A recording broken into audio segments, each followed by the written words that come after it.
कल तक आपने देखा ब्रायोफाइटा, है ना। इतने प्लांट जो आपने पढ़ लिए थे, ब्रायोफाइटा में क्या देखा आपने कि मुख्य पौधा गैमेटोफाइट होता है, अर्थात n नंबर ऑफ क्रोमोसोम को दिखाता है। ठीक है, अब यहाँ से थोड़ा हम और उच्च पादपों की तरफ बढ़ते हैं जो है टेरिडोफाइटा, है ना। ये टेरिडोफाइटा कैसे प्लांट होते हैं? अभी तक आपने क्या देखा है ब्रायोफाइटा तक, चाहे शैवाल हो कवक हो, कि उनमें स्पष्ट जड़ तना पत्ती नहीं पाया जाता है। ठीक है, तो ये टेरिडोफाइटा के ऐसे मेंबर होते हैं बच्चों जिनमें स्पष्ट जड़ तना पत्ती पाई जाती है। तो अपने आप ही उनसे जो हमने अब तक पढ़े उनसे उच्च हो गए कि नहीं हो गए, क्योंकि जड़ तना पत्ती इनमें स्पष्ट रूप से पाई जाती है। अभी तक तो सब कैसे थे, बगैर स्पष्ट जड़ तना पत्ती के थे। ठीक है, अब इनको हम क्या कहते हैं, वेस्कुलर क्रिप्टोगेम्स। अब वेस्कुलर क्यों बोलते हैं? क्योंकि यहाँ से वे प्लांट शुरू होते जिनमें वेस्कुलर टिश्यू पाया जाता है। वेस्कुलर टिश्यू पाया जाता है, संवहन ऊतक पाया जाता है, अर्थात जाइलम और फ्लोएम जो है इनमें पाया जाता है। अभी तक नहीं देखा था हमने, है ना, क्योंकि यही तो कंडक्शन का काम करते हैं। कंडक्शन मीन्स वाटर, मिनरल या फूड का एक भाग से दूसरे भाग में ले जाते हैं। तो ये थोड़ा विकसित पादप हैं। ठीक है, अभी तक जो हमने पौधे पढ़े उनमें ऐसा आपने देखा कि जो जनन होता है स्पोर के द्वारा होता है, बीजाणुओं के द्वारा। यहाँ भी वही है, लेकिन इनको हम कह रहे हैं क्रिप्टोगेम्स, है ना। अब क्रिप्टोगेम क्यों कहते हैं? क्योंकि ये ऐसे प्लांट, क्रिप्टोगेम किसे कहते हैं? सभी क्रिप्टोगेम थे अभी तक जिनमें बीज नहीं बनते हैं। अभी भी देखो ये इतने उच्च पादप नहीं बने कि इनमें बीज बन जाए, बीज से ये जनन करे, सीड, तो बीज इनमें नहीं बनता। अभी भी ऐसे प्लांट सब क्रिप्टोगेम कहलाते हैं। ठीक है ना, इनमें बीज नहीं बनता, यानी जो सीड है वो नहीं प्रोड्यूस होता है ना। उच्च पादपों में ही तो बनता है बीज, तो ये अभी भी उतने उच्च नहीं है कि इनमें बीज बन जाए। ठीक, अब मेन आता है कि ये प्लांट, ये फर्स्ट ऐसे प्लांट हैं जो टेरेस्ट्रियल होते हैं। अब टेरेस्ट्रियल प्लांट क्या होते हैं बच्चों? प्रथम स्थलीय पादप, स्थल में पाए जाने वाले। अभी तक तो पानी में थे, है ना, तो पानी में पाए जाने वाले ये टेरेस्ट्रियल प्लांट होते। स्थलीय जो है क्या होते हैं? प्रथम पादप होते हैं जो स्थल में पाए जाते हैं। लेकिन फिर भी इनके जीवन चक्र में भी पानी की आवश्यकता पड़ती है। ठीक है, थोड़ा बहुत, है ना। वैसे तो स्थलीय प्लांट है, लेकिन फिर भी इनके जीवन चक्र में कहीं ना कहीं पानी की भी आवश्यकता पड़ती है। ठीक है, अब देखिए ये कुछ विशेषताएं होगी। अब बात आती है कि जो टेरिडोफाइटा के मेंबर होते हैं इनमें मुख्य पौधा होता है स्पोरोफाइट। कल भी मैंने बताया था, वहां क्या था? ब्रायोफाइटा मुख्य पौधा युग्मकोद्भिद, n नंबर ऑफ क्रोमोसोम, युग्मकों द्वारा जो प्रदर्शित होता हो। और यहाँ है स्पोरोफाइट। स्पोरोफाइट मतलब बीजाणु उद्भिद, क्या होती है? 2n नंबर ऑफ क्रोमोसोम, द्विगुणित पीढ़ी होती है। तो इसका जो मुख्य पौधा होता है ना, वो मुख्य पौधा ही स्पोरोफाइट होता है, अर्थात 2n नंबर ऑफ क्रोमोसोम को प्रदर्शित करता है। ये अंतर भी हो गया, ब्रायोफाइटा गैमेटोफिटिक पीढ़ी को प्रदर्शित करता है मुख्य पौधा, और यहाँ मुख्य पौधा जो होता है मेन प्लांट वो स्पोरोफाइट पीढ़ी को प्रदर्शित करता है। और इसी स्पोरोफाइट में स्पष्ट जड़, तना, पत्ती पाई जाती हैं। एक देखो मैं फर्ण लाई हूँ यहाँ पर, ये देखिए आप, फर्ण कहाँ चला गया, जड़ वाला भी था एक, जैसे ये है, देखो, है ना, एक छोटा सा देखो प्लांट, है ना। ज्यादातर जो टेरिडोफाइटा के मेंबर होते हैं ना उनको हम कहते हैं फर्ण आते हैं। इसमें क्या आते हैं? इनमें फर्ण आते हैं। ठीक है, ये देखो प्लांट, ये देखो जड़, है ना, तना, और ये पत्तियां दिख रही हैं, है ना। तो स्पष्ट जो है इनमें जड़, तना और पत्ती पाई जाती हैं, है ना। तो ये जो मेन एक प्लांट है ना, ये पौधा किस पीढ़ी को प्रदर्शित कर रहा है? स्पोरोफिटिक, यानी बीजाणु उद्भिद पीढ़ी को। ठीक है, ये 2n नंबर क्रोमोसोम होंगे हर पार्ट में। ठीक है, ये समझ में आया आपके। अब बात आती है वेस्कुलर टिश्यू भी इसमें पाया जाता है, सब मैंने बता दिया, है ना। भले इतना वेस्कुलर टिश्यू हो, लेकिन जाइलम अगर आपने हाई स्कूल में पढ़ा हो, 4 तरह की कोशिकाएं होती है ना, वाहिकाएं, वाहिनिकाएं, जाइलम ऊतक और जाइलम मृदूतक, है ना। तो सॉरी, जाइलम फाइबर और जाइलम मृदूतक, है ना। ऐसी फ्लोएम में भी आपने 4 तरह की पढ़ी थी, है ना, चालनी नलिकाएं, सखी कोशिकाएं, फ्लोएम मृदूतक एंड फ्लोएम फाइबर। तो यहाँ पर बस जाइलम वेसल्स नहीं होती जाइलम में, है ना, और फ्लोएम में सह कोशिकाएं नहीं पाई जाती हैं। ठीक, ये पुष्पहीन पादप है, इनमें पुष्प होता तो बीज बन जाता, तो पुष्प होता ही नहीं, इसलिए बीज भी नहीं बनता। ठीक है, अब जो, क्योंकि जनन ये बीजाणुओं के द्वारा ही करा, तो बीजाणु कहाँ बनते हैं? इसमें भी बीजाणु बनते हैं स्पोरेंजिया में। कहाँ बनते हैं बीजाणु? बीजाणु धानियों में। कहाँ बनते हैं? बीजाणु धानियों में बनते हैं। और बीजाणु धानी, अब ये मैं एक प्लांट की पत्ती दिखा रही हूँ, बड़ा सा, ये देखो ये पूरा दिख रहा है ना, ये फर्न की पत्ती है। अब इसके जरा देखिए कहाँ बनते हैं स्पोरेंजिया, क्योंकि स्पोरेंजिया जो होंगे ना बीजाणु इन्हीं पत्तियों की निचली सतह पर बनते, पीछे की तरफ बनते, ठीक है ना। और यही बीजाणु बनते कैसे होंगे, जो बीजाणु मात्र कोशिकाएं होती, क्योंकि द्विगुणित पीढ़ी है ना, तो बीजाणु मात्र कोशिकाएं जो स्पोर मदर सेल हैं उसी में रिडक्शन डिवीजन से बीजाणु बनते। अब मैं पीछे पलट रही हूँ, ये देखिए आप, यहाँ पर तो नहीं, यहाँ देखिए आप, ये देखो, यानी इनके पिछले हिस्से पर देखिए, ये देखो ये भूरे भूरे रंग के जो है इस तरह के आपको दिख रहे हैं दानेदार, ये छोटे छोटे ब्राउन कलर के दाने दिख रहे हैं कि नहीं दिख रहे हैं, यहाँ होंगे, लेकिन यहाँ दिख रहे हैं, यहाँ नहीं दिख रहे ना, पिछली सतह पर देखो, यहाँ दिख रहे हैं, नहीं दिख रहे हैं, और यहाँ देखो दिख रहे हैं, बिल्कुल दिख रहे हैं, है ना। तो ऐसी कोई भी एक पत्ती जिसमें ये दाने जैसे दिख रहे हैं आपको, है ना, ये वाली पत्तियां, इनको कहते हैं, मतलब अगर ये है ना, तो ये अगर पत्ती है, मान लो थोड़ी देर मैं ऐसी बना रही हूँ, तो इसमें अगर इस तरह के ये दिख रहे हैं उल्टी सतह पर, तो ऐसी पत्ती कहलाती है स्पोरोफिल। इसको कहते हैं बीजाणुपर्ण, पर्ण माने पत्ती, ऐसी पत्ती जो बीजाणु को धारण करती है ना। तो स्पोरोफिल या बीजाणु पर, तो ये एक क्या है, ये सारे बीजाणु पर्ण है, क्योंकि इन सब के पीछे देखो बीजाणु धानियां दिखाई दे रही हैं, है ना। इनको नहीं कहेंगे स्पोरोफिल, ये सामान्य पत्ती है, क्या इनके पीछे भी बीजाणु धानियां हैं, नहीं है, ठीक है। तो यहाँ देखिए ये बीजाणु धानियां छोटे छोटे गुच्छों के रूप में होती है, इन गुच्छों को कहते हैं सोराई। क्या कहते हैं, सोराई। और इन्हीं सोराई में पाए जाते हैं, ये देखो ऐसे एक सोराई में बहुत सारे इस प्रकार की गोल गोल संरचनाएं होती हैं, ये गुच्छा है, इसको बीजाणुधानी गुच्छ कहते हैं सोराई। और एक गुच्छे में 3 से लेके 4 क्या पाई जाती हैं, स्पोरेंजिया, बीजाणुधानियां, है ना। तो ये जो मैं दिखा रही ना बार बार, ये ब्राउन कलर के आपको दिख रहे हैं, ये हैं बीजाणुधानियों के गुच्छे। क्या है ये, बीजाणुधानियों के गुच्छे हैं ये, बस ये देखो ना, अब और क्लियर देख लो, ये बीजाणु, ये देखो अब दिख रहा है। तो ये सब क्या है, लाइन से लगे हुए पूरे ये बीजाणु धानियों के गुच्छे हैं ये। और इन्हीं बीजाणु धानियों के गुच्छों को हम क्या कह रहे हैं, सोराई, ठीक है। तो ये बीजाणु धानियां होती हैं, और इन्हीं, जैसे मान लीजिए अगर ये है ना, तो इन्हीं बीजाणु धानियों की, ये एक बीजाणु धानी है ना, तो इस बीजाणु धानी के अंदर बनते हैं बहुत सारे स्पोर्स। क्या बनते हैं, बीजाणु।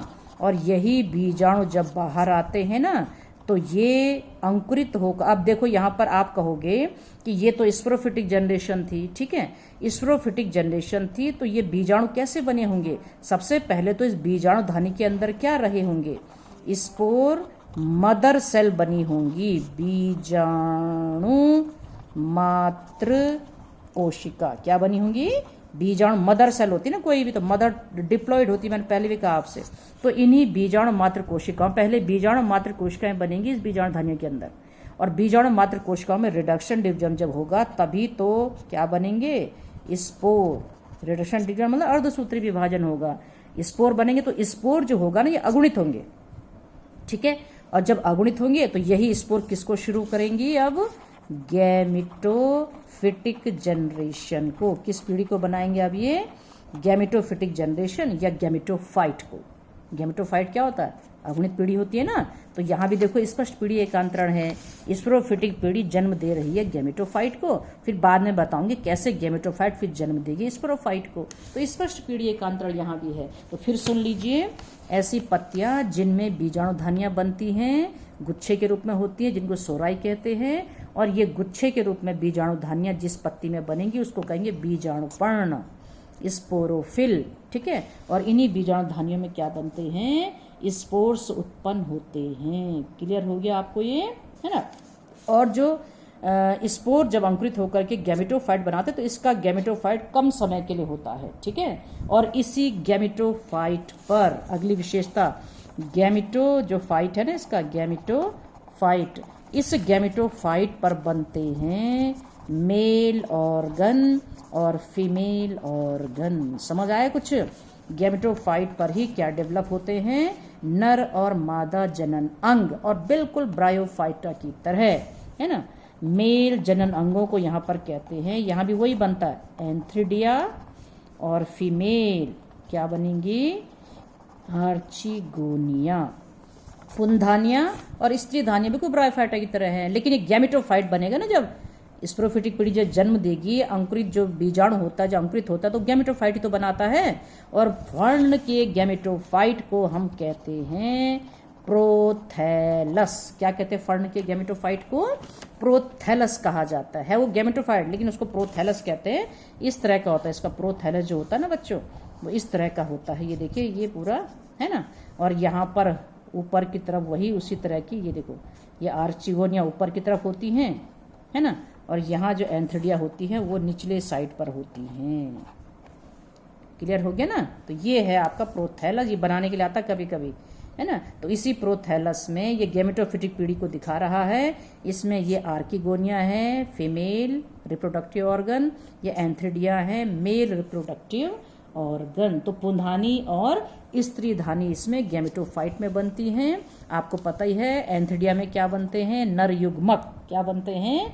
नर युग्मक। और इन नर युग्मक को क्या कहते हैं? वही एंथ्रोजॉइट।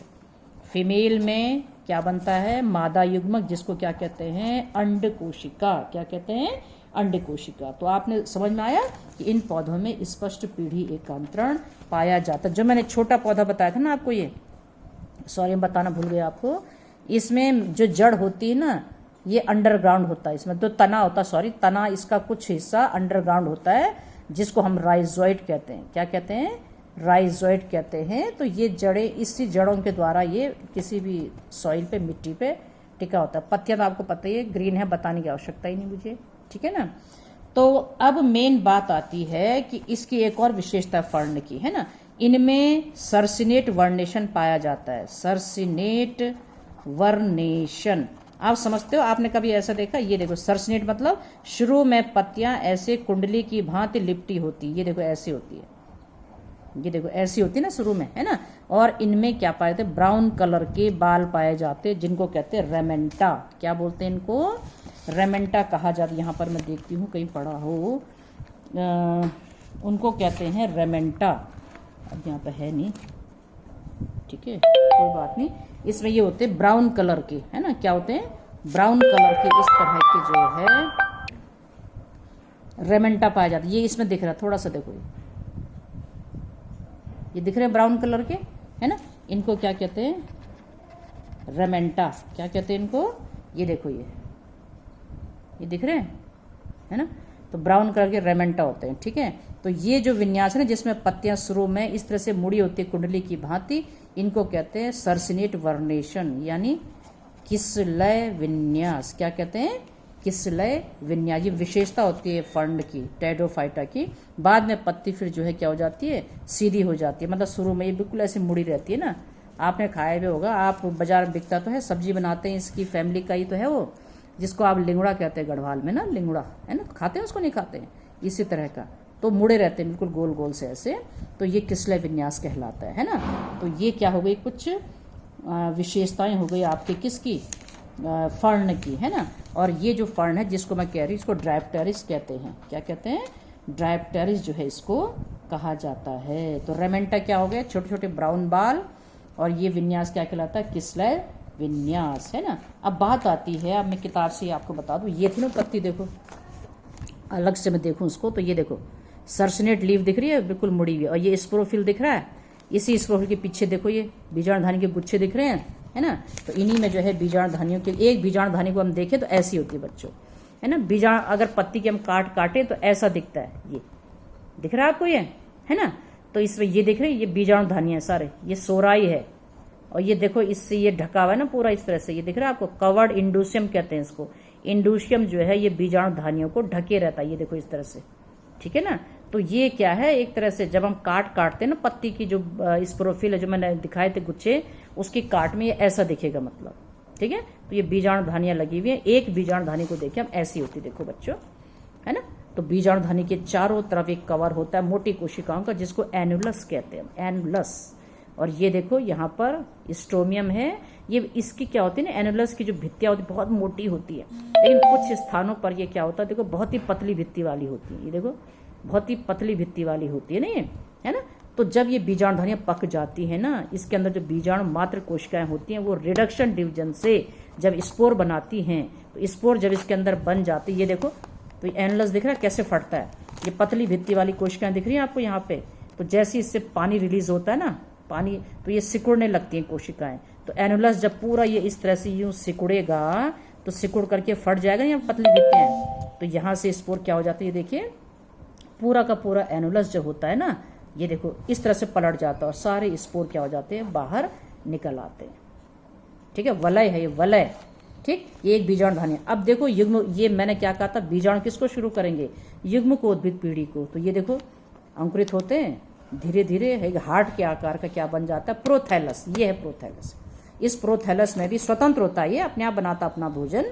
ये राइजोइड्स होते हैं इसमें, इनकी मदद से ये भूमि पर जो है क्या होता है, चिपका रहता है। तो ये देखिए एक परिपक्व है ना, अगर हम देखें एक प्रोथैलस को तो इस तरह का होता है बच्चों, देखिए इस तरह का होगा प्रोथैलस। ठीक है, ऊपर दिख रही है आपको फ्लास्क शेप्ड वही आर्किगोनिया, और नीचे गोल गोल सी राइजोइड के बीच बीच में आपको दिख रही हैं, ये है आपके पुंधानियां।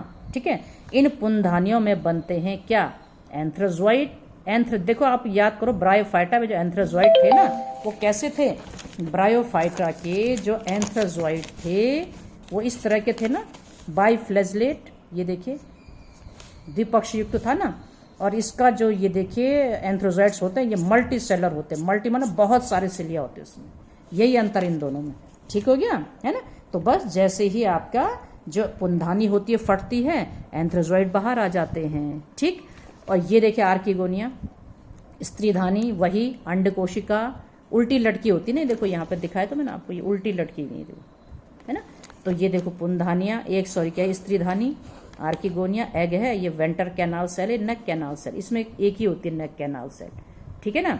इसके बाद ये जैसे ये गल जाती है neck canal cell, venter canal cell, bryophyta की तरह, ये जो आपका एंथ्रोजोइड होता है इस रास्ते यहाँ पहुंच के देखो अंड के पास, इससे फ्यूज कर जाता है, निषेचन हो जाता है और जाइगोट बन जाता है ना। और वही जाइगोट अब फिर से स्पोरोफिटिक पीढ़ी को शुरू कर देता है, ये देखो है ना, ये फ्यूज हो गया, जाइगोट बन गया, धीरे धीरे प्रोथैलस से, ये प्रोथैलस है ना, ऐसे में दिखा रखा, ये देखो भ्रूण बन गया छोटा सा, और धीरे धीरे इस पूरे प्रोथैलस से पहली पत्ती आ जाती है, ये पत्ती भोजन बनाने का काम करती है, प्रोथैलस नष्ट हो जाता है इस तरह से। तो फर्ण में भी स्पष्ट पीढ़ी एकांतरण पाया जाता है ना। ये देखिए स्पष्ट पीढ़ी एकांतरण कैसे होता है, इसको भी आप समझ लीजिए। ये देखिए मेन प्लांट है, इसमें स्पोरोफिल थी, फिर रिपीट कर रही हूँ मैं, स्पोरोफिल है, स्पोरोफिल में बीजाणुधानियाँ थी, इन बीजाणुधानियों में ये बीजाणुधानी है सिंगल, स्पोर मदर सेल है अंदर, इनमें रिडक्शन डिवीजन होता है तो बहुत सारे स्पोर बन जाते हैं। तो यहाँ देखिए ये पूरी स्पोरोफिटिक पीढ़ी है ना, अभी 2n चल रहा, जैसे ही रिडक्शन हुआ, अर्धसूत्री हुआ, स्पोर बने, वैसे शुरू हो गई गैमेटोफिटिक पीढ़ी। क्लियर हो रहा ना। तो गैमेटोफाइट स्पोर ही अंकुरित होकर के क्या बनाएगा, अभी आपने देखा प्रोथैलस, गैमेटोफाइट, इसी में डेवलप होते हैं पुंधानी और स्त्रीधानी। पुंधानी नर है, स्त्रीधानी मादा है। तो इस प्रकार यहाँ देखिए जैसे ये नर और मादा युग्मक बन जाते हैं तो निषेचन हो जाता है, एंथ्रोजोइड चलता है यहाँ अंड के पास, इसको फ्यूज कर जाता है, फिर से एक डिप्लॉइड जाइगोट बन जाता है। तो यहाँ पर एंड हो गया ना गैमेटोफिटिक पीढ़ी का, n नंबर ऑफ क्रोमोसोम, फिर से जाइगोट बनते ही, क्योंकि जाइगोट 2n होता है, यही जाइगोट आगे बढ़ करके भ्रूण बनाएगा, भ्रूण से नया यंग प्लांट, फिर ये पूरा पौधा बन जाएगा। तो इस प्रकार दो पीढ़ियां स्पष्ट रूप से, स्पोरोफिटिक पीढ़ी 2n और ये गैमेटोफिटिक पीढ़ी n, दोनों एकांतर क्रम से आती चली जाती हैं। इसे कहते हैं स्पष्ट पीढ़ी एकांतरण जो है इनमें भी पाया जाता है। तो समझ आ गया ना आपको ये कैसे जो है फर्ण के जो है टेरिडोफाइटा की विशेषताएं होती है। तो ये फर्स्ट टेरेस्ट्रियल प्लांट होते हैं, स्थलीय पादप होते हैं, और ये जो है वेस्कुलर टिश्यू इनमें पाया जाता है। अभी तक आपने देखा नहीं होता, लेकिन इतने उच्च पादप भी नहीं होते कि इनमें बीज बन जाए। बीज नहीं होता, कैसे जनन करते हैं, ये बीजाणुओं के द्वारा ही करते हैं। और बीजाणु कहाँ बनते हैं, बीजाणुधानियों में बनते हैं। कहाँ बनते हैं, बीजाणुधानियों में जो है ये बनते हैं। तो क्लियर, ठीक है, ओके।